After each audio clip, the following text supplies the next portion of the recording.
एक उम्मीद सुनहरे ख्वाबों की जो आपने देख रखे हैं अपने बच्चों के लिए, सुनहरे कल की सूरत में। उस सुनहरे कल के लिए हम संवारते हैं आपके बच्चों का मुस्तकबिल। यूनिक ग्रुप ऑफ इंस्टीट्यूशन गुज़िश्ता 33 वर्षों से दिखा रहा है रास्तों को मंजिल, उम्मीद को रोशनी, इल्म से अमल की रवायत, बच्चों के रोशन मुस्तकबिल का जामिन।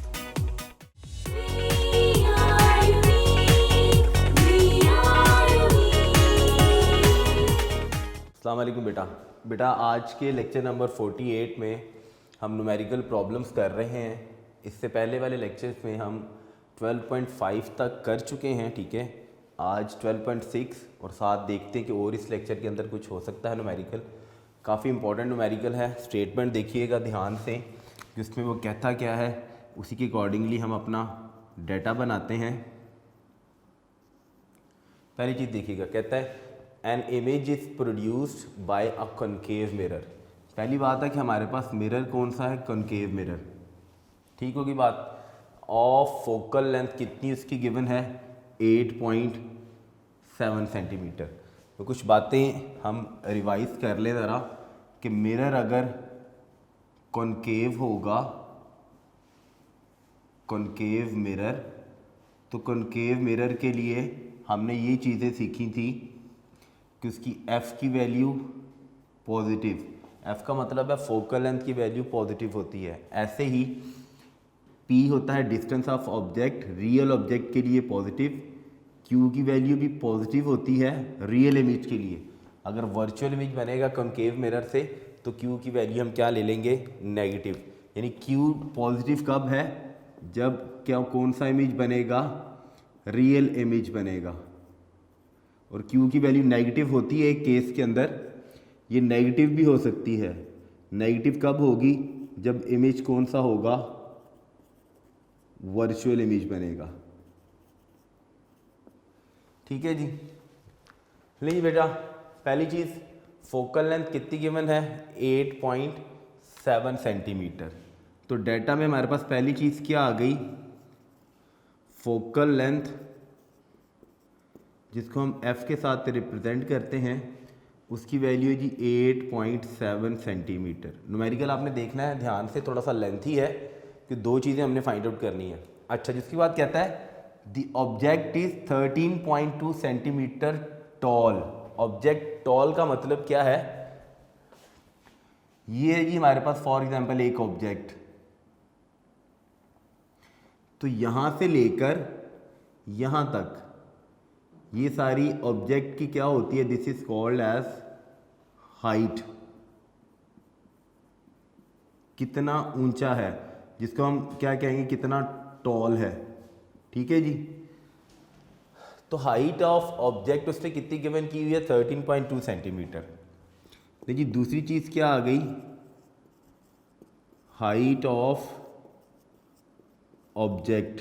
टॉल का मतलब है कितना ऊंचा है, हाइट ऑफ ऑब्जेक्ट h होती है हाइट, o का मतलब है ऑब्जेक्ट, HO बेस में वो लिखना है।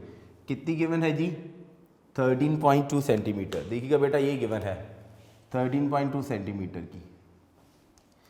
ये आ गई जी हमारे पास हाइट, यहाँ पर आ गया जी 13.2 सेंटीमीटर। सेकंड, उसके बाद और क्या गिवन है, and at a distance of 19.3 centimetre from the mirror. यानी ऑब्जेक्ट जो था, ठीक है, वो मिरर डायग्राम आपने बनानी, सिर्फ आपको समझाने के लिए बता रहा हूँ। ये कॉनकेव मिरर था, तो कॉनकेव मिरर से कितनी दूर पड़ा हुआ है, ये डिस्टेंस है ऑब्जेक्ट का, जिसको हम P से रिप्रेजेंट करते हैं। कितनी दूर है, 19.3 सेंटीमीटर। तीसरी चीज़ हमारे पास क्या आ गई, ये डिस्टेंस ऑफ ऑब्जेक्ट आ गया जी। लेकिन थर्ड आ गया बेटा हमारे पास डाटा में डिस्टेंस ऑफ ऑब्जेक्ट, उसको हम P के साथ रिप्रेजेंट करते हैं। वो डिस्टेंस कितना गिवन किया उसने, 19.3 सेंटीमीटर का जी। क्लियर हो गया जी। अब आ जाइएगा पार्ट ए में, फाइंड। पार्ट बी में भी फाइंड। क्या ए में हमने क्या फाइंड करना है, find the location and height of image. भाई ये ऑब्जेक्ट प्लेस था, ठीक है। जब लाइट की रेस पैरेलल रेज इसके साथ स्ट्राइक करेंगी, एफ से पास करेगी, ठीक है, दूसरी रे यहाँ से जाएगी, इमेज बन रहा है किसी भी जगह पर। ये बना है हमारे पास इमेज। डायग्राम आपने बनानी नहीं, सिर्फ आपको समझाने के लिए बता रहा हूँ। ये इमेज बना, इमेज की उसने पूछी है लोकेशन। लोकेशन का मतलब मेरा बेटा क्या होता है, इमेज का डिस्टेंस, कहाँ से, मिरर से। दूसरी चीज़ इमेज की उसने क्या पूछी है, हाइट, कितना ऊंचा इमेज बन रहा है जी। तो दो चीज़ें हमने बतानी है पार्ट नंबर ए में, लोकेशन यानी डिस्टेंस, और दूसरी चीज़ क्या, हाइट ऑफ इमेज, इमेज कितना ऊंचा बन रहा है जी। रुचिए ये डाटा था, डाटा के बाद पार्ट नंबर ए यानी टू फाइंड में, ए पार्ट में हमने क्या बताना है, लोकेशन का मतलब हो गया, फिर बता रहा हूँ, लोकेशन का मतलब हो गया डिस्टेंस। क्या चीज़ बेटा, डिस्टेंस ऑफ ऑब्जेक्ट, कितनी दूर है, सॉरी डिस्टेंस ऑफ ऑब्जेक्ट नहीं, that is distance of image, image की बात कर रहे हैं ना हम। तो फिर यहाँ पे क्या आएगा, डिस्टेंस ऑफ इमेज यानी Q किसके इक्वल है, एक ही चीज़ बतानी है ए पार्ट में, और ए पार्ट में हमने और क्या बताना है, हाइट ऑफ इमेज, यानी दूसरी चीज़ हमने यहाँ पर बतानी है height of image. Height of image को हम किसके साथ, h होगी हाइट, बेस में लगाना है आपने i। तो ये चीज़ बतानी है पार्ट नंबर ए में। पार्ट नंबर बी में क्या कहता है, find the height of the image produce by the mirror if the object is, सिर्फ हाइट बतानी है, कितना हाइट बतानी है जब ऑब्जेक्ट कहाँ पर चला गया, twice as far from the mirror. पहले ऑब्जेक्ट कितने डिस्टेंस पर पड़ा हुआ था, 19.3 पे। कहते हैं जब इस 19.3 का ट्वाइस हो जाएगा तो दोबारा से फिर बताइए हाइट ऑफ इमेज क्या बनेगी। तो बी पार्ट में हमने फाइंड में ही लिख लेते हैं, बी पार्ट में हमने बताना है दोबारा से क्या बतानी है, हमने हाइट ऑफ इमेज फिर बतानी है, दोबारा से हमने बतानी है जी हाइट ऑफ इमेज, यानी HI दोबारा निकालना है, कब, जब P था ऑब्जेक्ट का डिस्टेंस, वो किसकी इक्वल हो जाएगा, 2P के। 2P का मतलब है ट्वाइस हो गया ना, यहाँ पे इसमें लिखा है ट्वाइस हो जाएगा, P 2P हो जाएगा, तो दोबारा हाइट आपने बतानी है। लेकिन सोल्यूशन स्टार्ट करते हैं, पहले पार्ट नंबर ए सॉल्व करते हैं, फिर बी देखते हैं कि जी बी में क्या बातें उसने बताई हुई। ये जी टू फाइंड हो गया। टू फाइंड के बाद हमारा जो फार्मूला यूज़ होना है, हम अपना फार्मूला देख लेते हैं, फार्मूला हम यहीं पे लिख लेते हैं जी। फार्मूला हमने बेटा देखिएगा पार्ट नंबर ए में हमने डिस्टेंस ऑफ इमेज बताना है। हमने मिरर फार्मूला पढ़ा था, मिरर फार्मूला किसकी इक्वल था, 1/f equal to 1/p plus 1/q। एक फार्मूला ये लगेगा, यूज़ कर लेते जी formula 1/f equals to 1/p plus 1/q। दूसरा हमने बतानी है हाइट ऑफ इमेज। हमने एक टॉपिक पढ़ा था मैग्नीफिकेशन का, मैग्नीफिकेशन, ये फार्मूला यहाँ पे लिख रहा हूँ, m इधर लिख लेते जी ताकि आपको क्लियर नज़र आ जाए। हमने पढ़ा था फार्मूला बेटा मैग्नीफिकेशन का, m किसकी इक्वल होता है, हाइट ऑफ इमेज और हाइट ऑफ ऑब्जेक्ट में रेशो। ऐसे ही हमने एक फार्मूला पढ़ा था कि मैग्नीफिकेशन किसकी इक्वल होती है, डिस्टेंस ऑफ इमेज और डिस्टेंस ऑफ ऑब्जेक्ट में रेशो।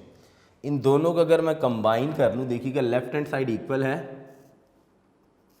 अगर मैं इनकी राइट हैंड साइड को, ये राइट हैंड साइड थी, जब लेफ्ट हैंड साइड इक्वल होगी तो राइट हैंड साइड को मैं इक्वल करके इसको ऐसे लिख सकता हूँ, HI/HO इक्वल टू क्या बन जाएगा, Q/P।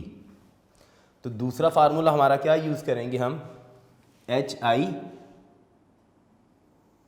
यहाँ पर मैं लिख रहा हूँ जी HI/HO इक्वल्स टू क्या होगा बेटा, दैट इज Q/P। इस फार्मूला की थोड़ी सी शेप चेंज कर लेते हैं क्योंकि हमने फाइंड आउट करना है क्या चीज़, हमने क्यू फाइंड आउट करना है। तो मैं सोल्यूशन में मैं उसकी छोटी सी डेरिवेशन कर देता हूँ ताकि हमें पता चल जाए कि हमने फार्मूला को यूज़ कैसे करना है। वो फिर बाद में हम रेज कर लेंगे, हम डायरेक्ट लिख लेंगे ताकि आपको समझ आ जाए। जी फार्मूला था हमारे पास बेटा ये 1/f is equal to 1/p plus 1/q। ठीक है जी। हमने q फाइंड आउट करना है। हम इन दोनों वैल्यूज़ को, इस वैल्यू को मैं इस तरफ शिफ्ट कर देता हूँ, उधर करूँगा तो क्या बन जाएगा 1/f minus 1/p equal to 1/q। LCM ले लें दोनों का, FP एलसीएम आ गया बेटा।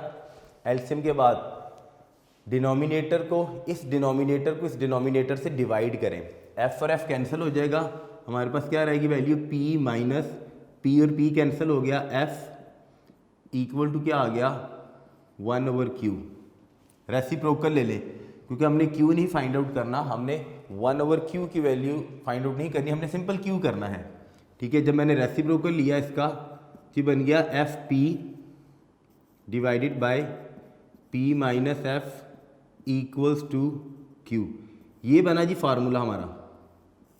ठीक है जी, इसी फार्मूला को यहाँ लिख लेते हैं कि हमने जो Q फाइंड आउट करना है वो बेटा किसकी इक्वल होगा, that is FP divided by P minus F।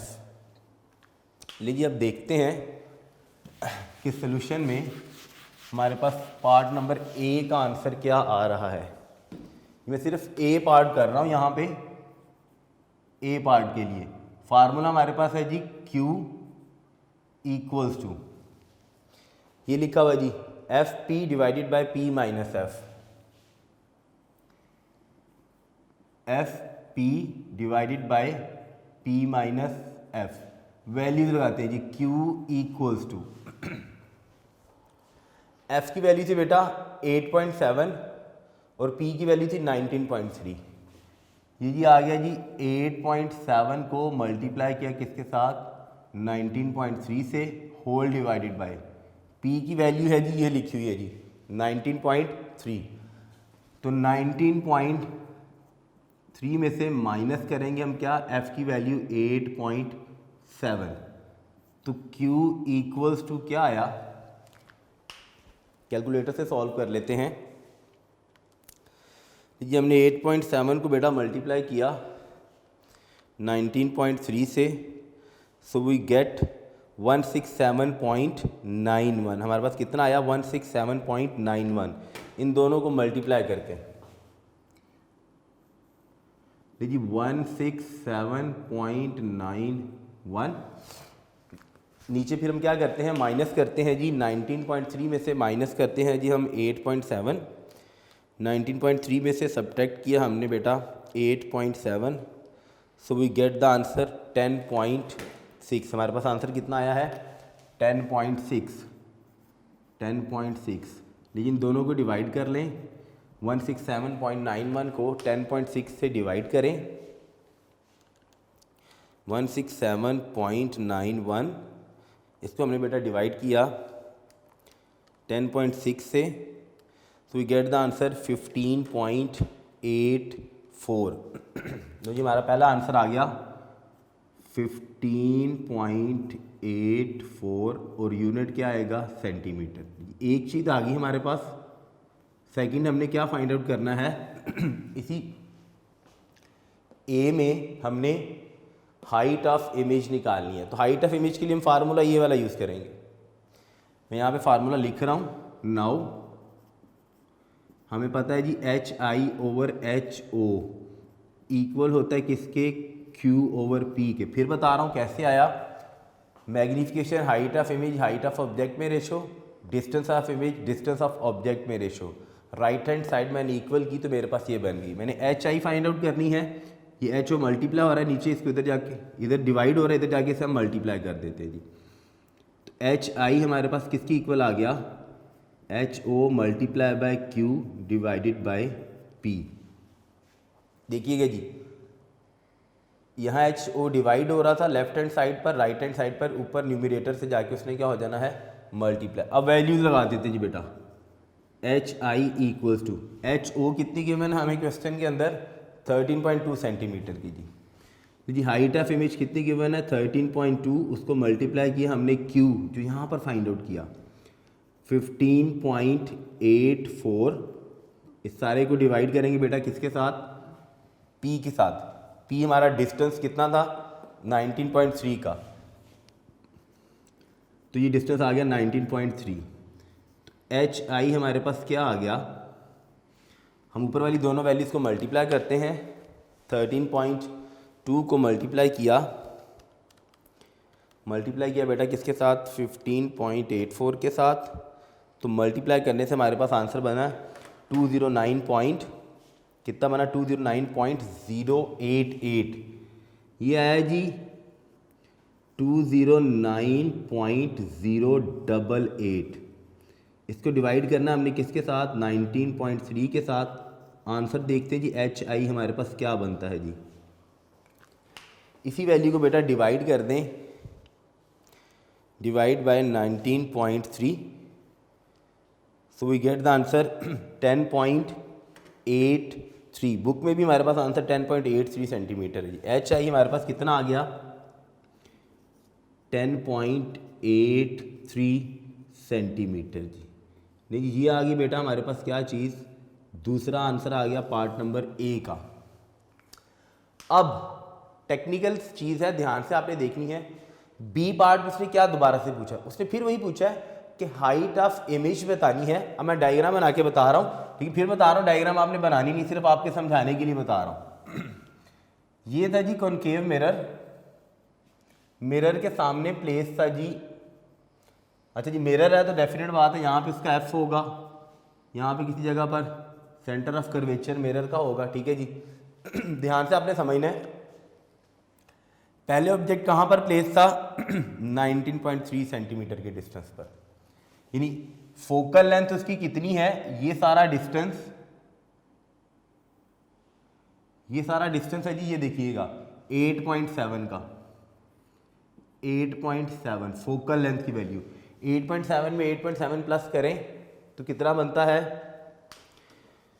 ये बन गया जी बेटा 8.7 प्लस 8.7 दैट इज 17.4। यानी ये डिस्टेंस 8.7 था, ये डिस्टेंस भी तो उतना ही होगा सेम।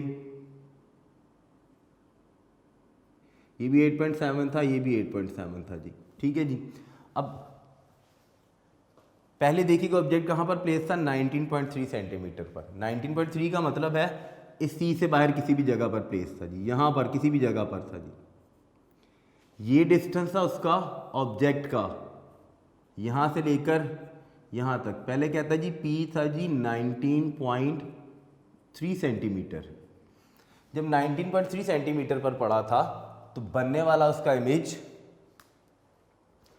Q कहाँ पर बना 15.84 पर, यानी ये इमेज यहाँ पर बना किसी भी जगह पर पहले केस में, ठीक है जी। ये इमेज बना, उस इमेज की हाइट कितनी थी 10.83 पहले केस में। अब दोबारा उसने ये कहा कि अगर मैं ऑब्जेक्ट को कितने डिस्टेंस पर ले जाऊं, ट्वाइस डिस्टेंस पर ले जाऊं तो हाइट क्या होगी। अब देखिएगा पहले ये 19.3 था, इसका डबल कर दें, इस जगह पर किसी जगह पर ऑब्जेक्ट आ जाएगा, ठीक है।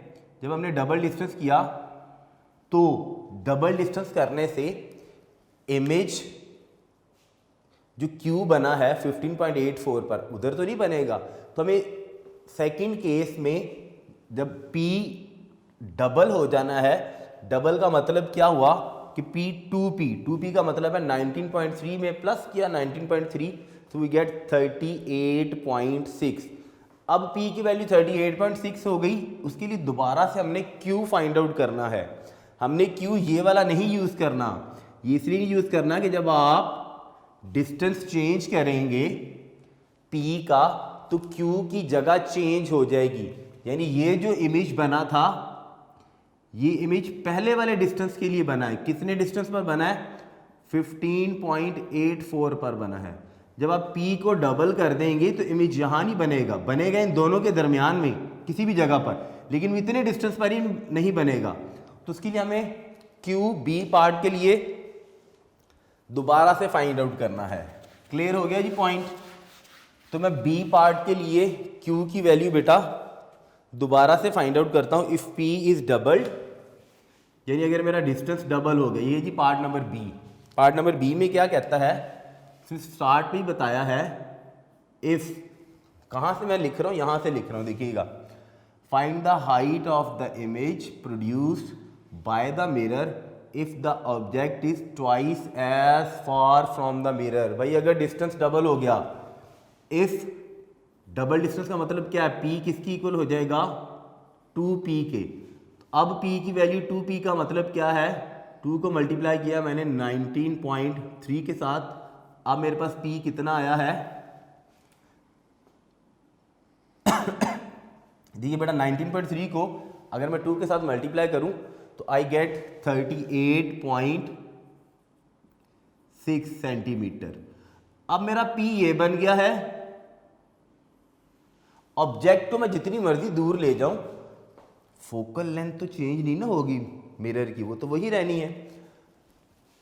F में क्या यूज करूंगा यहां पर, यही सेम 8.7 सेंटीमीटर, 8.7 सेंटीमीटर। ठीक है जी। अब मैंने दोबारा से क्या फाइंड आउट करना है, क्यू फाइंड आउट करना है, ताकि मैं ये फार्मूला दोबारा यूज कर सकूं हाइट ऑफ इमेज निकालने के लिए, क्योंकि इसके लिए मुझे नया क्यू चाहिए। क्यू का फार्मूला वही है, एफ ये हमने यूज किया। नाउ क्यू किसकी इक्वल था, जो हमने फार्मूला डिराइव किया था, एफ पी। देखिएगा यहां पे आंसर चेंज आएगा, P माइनस एफ, ये कभी भी 15.84 नहीं आएगा। वैल्यूज को जरा सब्स्टिट्यूट करें बेटा। Q इक्वल्स टू एफ की वैल्यू कितनी है 8.7, इसको मल्टीप्लाई किया, P अब कितना हो चुका है 38.6 divided by P minus F, 38.6 minus F कितना है 8.7। लीजिए सॉल्व कर लेते ज़रा। Q इज इक्वल टू, इन दोनों को मल्टीप्लाई करें, 8.7 को 38.6 से मल्टीप्लाई किया, 8.7 मल्टीप्लाई बाय 38.6, तुम्हारे पास आंसर बना 335.82। कितना बना बेटा, 335.82। ऐसे ही 38.6 में से माइनस करें 8.7, ले जी 38.6 में से माइनस किया हमने 8.7, सो वी गेट आंसर 29.9। यहाँ पर आंसर आया बेटा हमारे पास कितना, 29.9 का। नाउ Q इक्वल्स टू, इस वैल्यू को इस वैल्यू से सिंपल डिवाइड करना है हमने। हम जी डिवाइड कर लेते हैं जी, 335.82 को हमने डिवाइड किया बेटा किसके साथ, 29.9 के साथ, तो वी गेट द आंसर 11.23। अब हमारे पास Q कितना आया, 11.23 सेंटीमीटर। ये देखिएगा चेंज आया ना Q, जब ऑब्जेक्ट का डिस्टेंस डबल कर देंगे तो इमेज का डिस्टेंस चेंज हो जाता है। पहले 15.84 आया था, अब 11.23 आया था। कभी भी गलती नहीं करनी कि यही वाला यूज़ कर लें, ये करेंगे तो गलत हो जाएगा जी। क्यों आ गया, सिंपल सी बात, एच आई निकालना हमने, देख लें हाइट ऑफ इमेज दोबारा से हमने फाइंड आउट करनी है जी। तो एच आई देख लेते, फार्मूला वही है जी। नाउ एच आई फार्मूला पहले एक दफ़ा लिखिएगा ताकि गलत ना लिख दें, equals to Q over P. हमने एच आई निकालना है, जैसे पहले किया था वैसे ही, divided by P.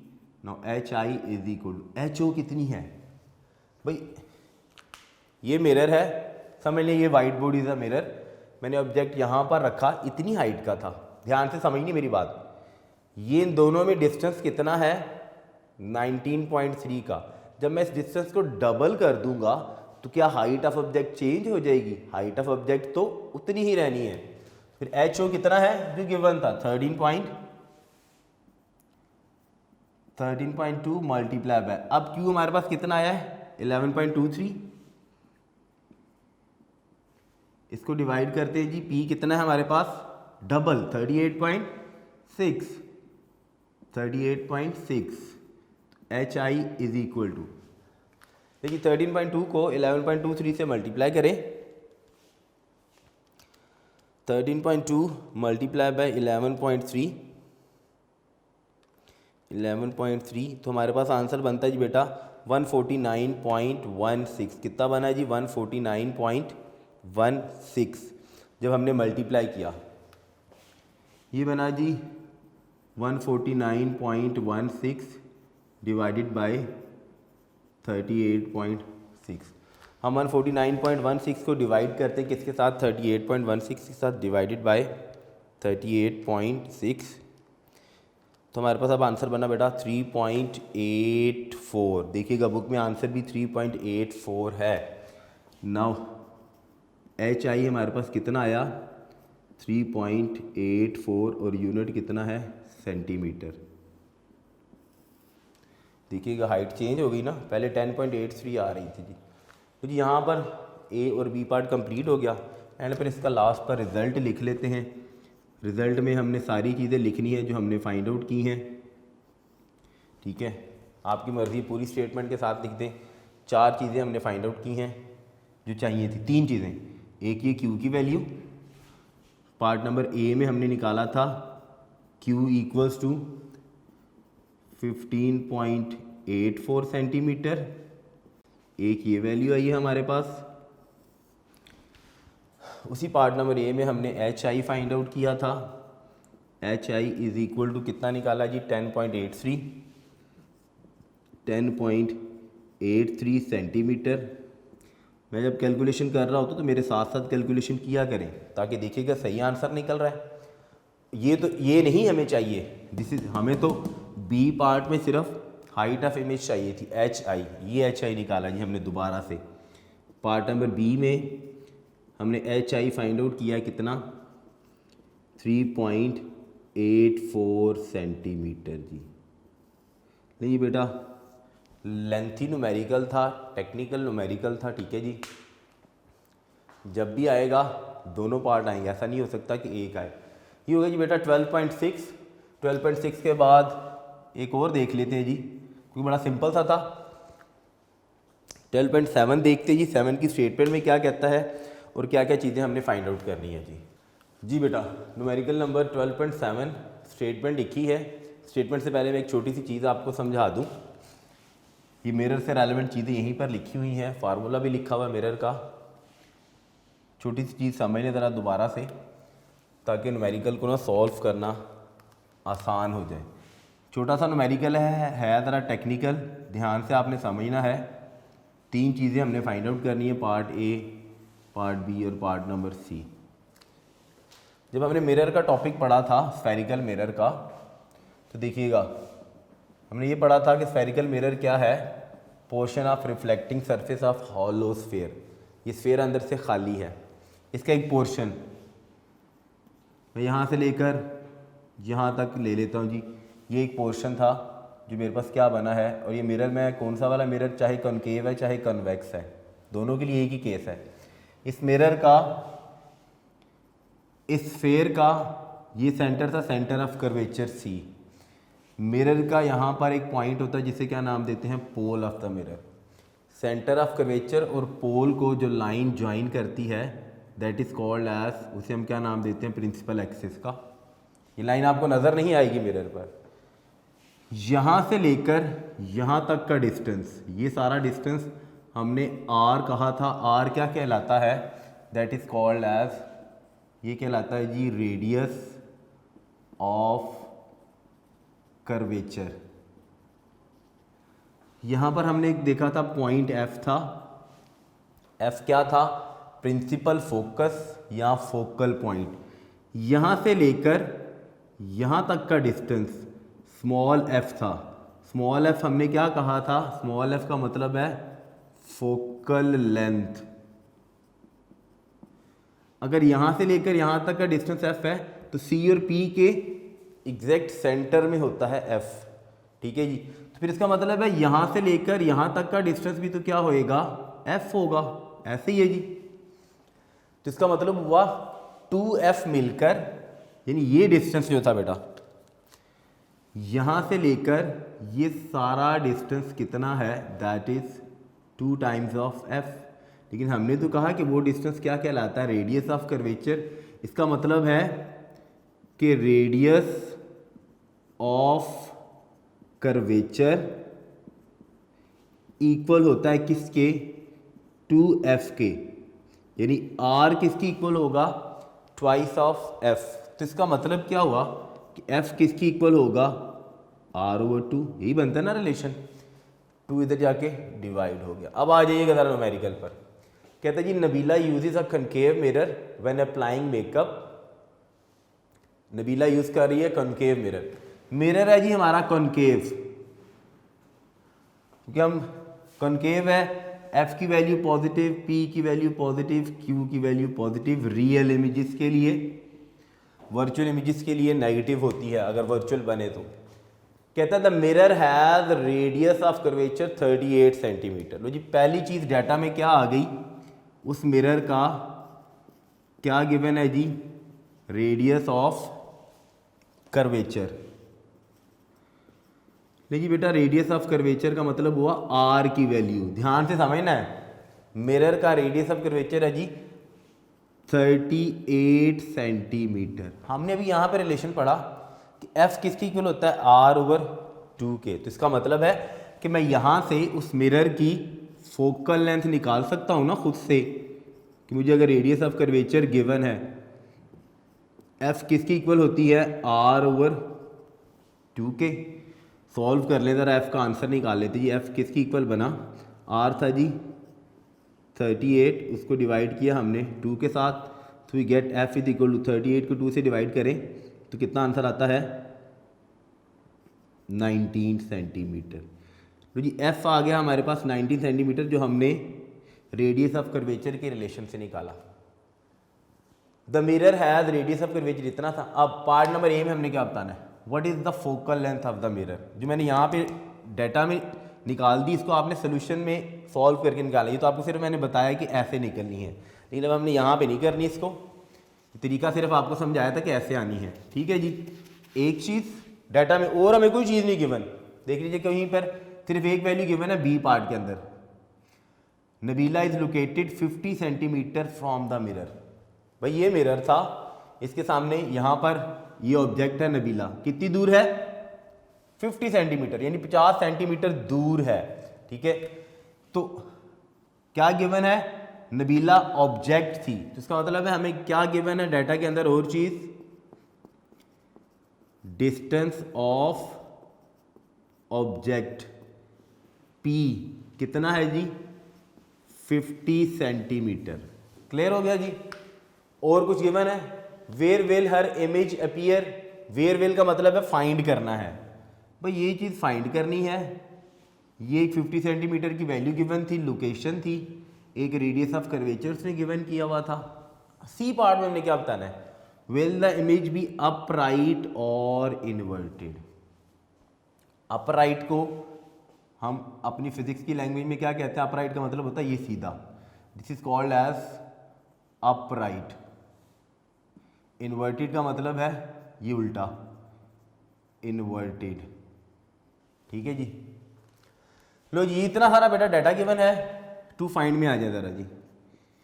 To find में हमने पहली चीज़ क्या बतानी है, what is the focal length of the mirror जी। तो जी पहली चीज़ हमने बतानी है फोकल, ये पार्ट नंबर ए में है जी, फोकल लेंथ एफ क्या है।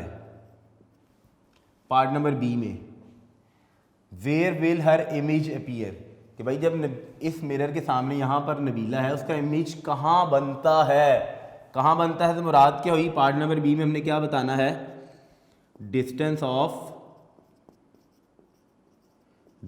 ऑफ इमेज बताना है जी। डिस्टेंस ऑफ इमेज होता है जी क्यू की वैल्यू। पार्ट नंबर सी में हमने क्या बताना है, will the image B upright और इन्वर्टेड। तो सी में हमने बताना है क्या, इमेज अपराइट है, सीधा है, या क्या है, इन्वर्टेड। अब एक बात क्लियर करता जाऊँ यहीं पर,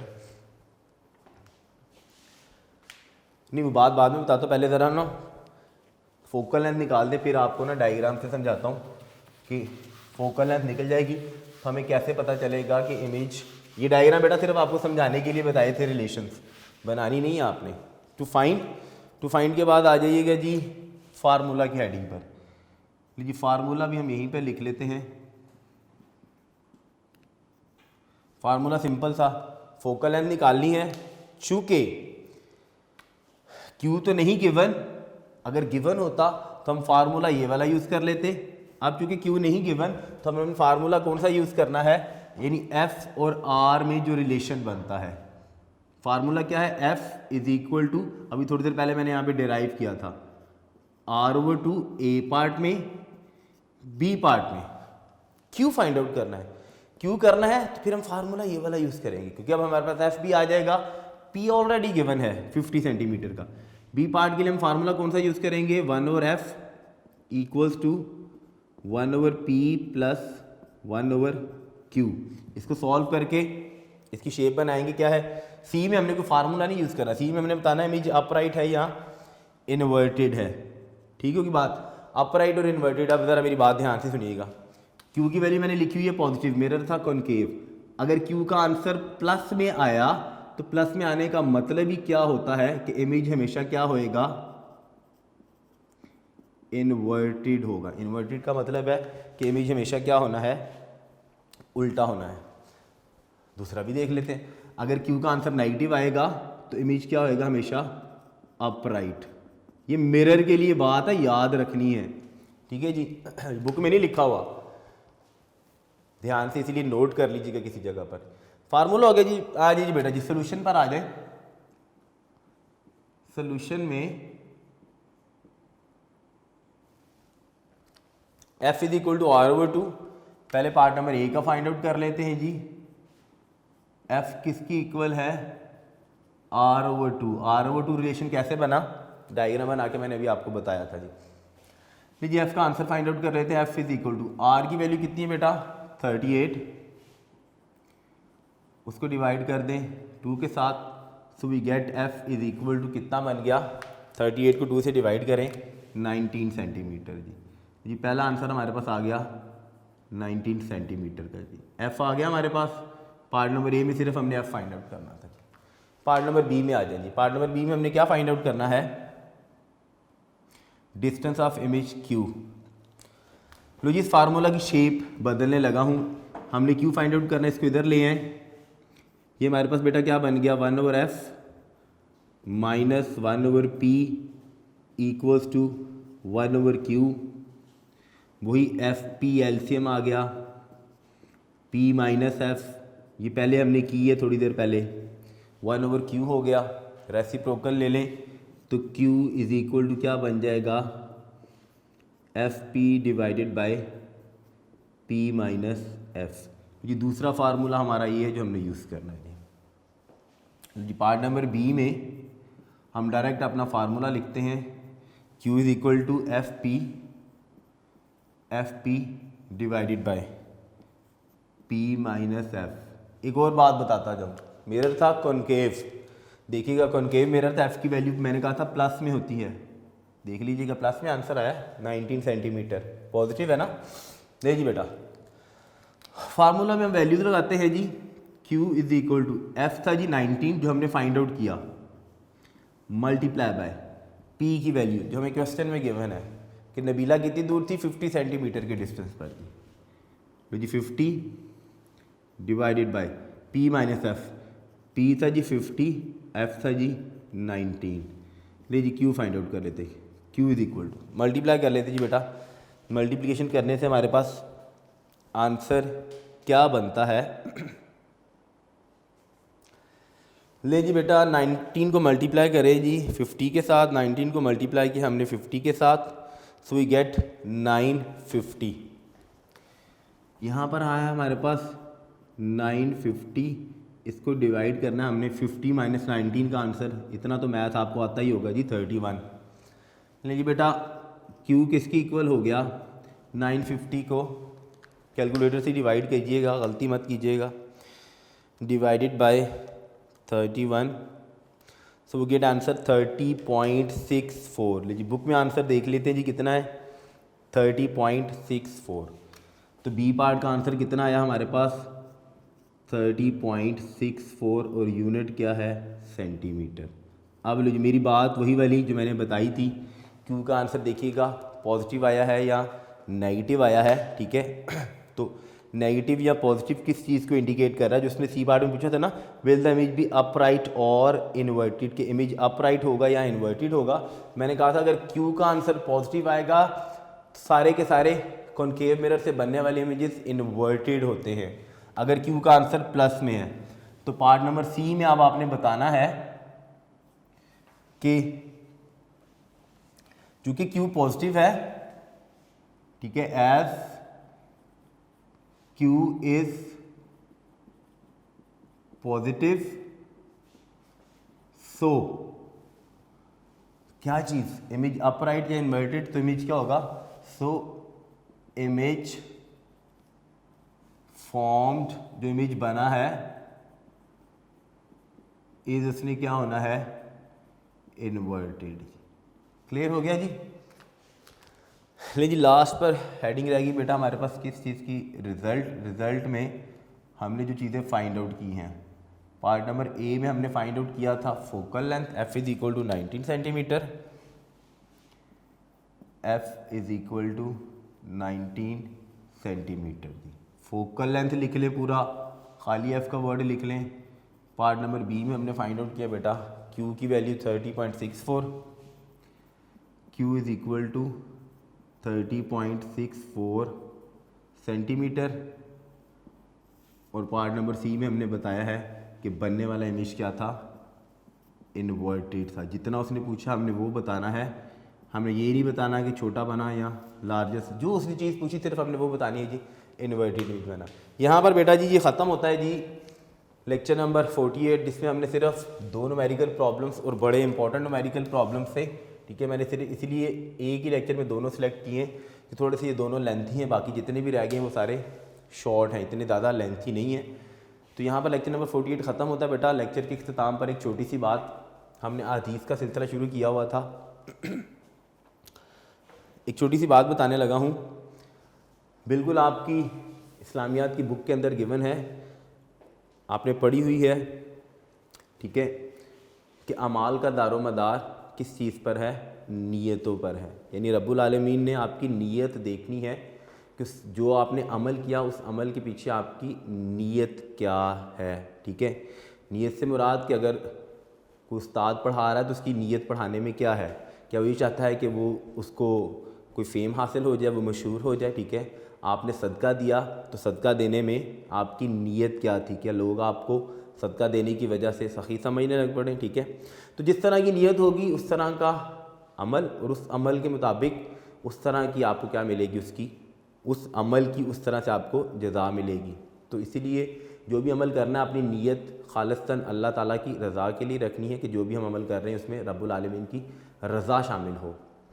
तो यहाँ पर बेटा लेक्चर ख़त्म करते हैं इंशाल्लाह। नए लेक्चर में न्यूमेरिकल प्रॉब्लम के बाद, क्योंकि इस चैप्टर के न्यूमेरिकल प्रॉब्लम्स बेटा बहुत इंपॉर्टेंट है, ठीक है जी, तो इसलिए मैं एक टॉपिक पढ़ाया, एक न्यूमेरिकल।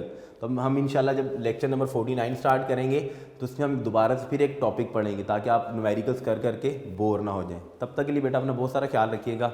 अल्लाह हाफिज़।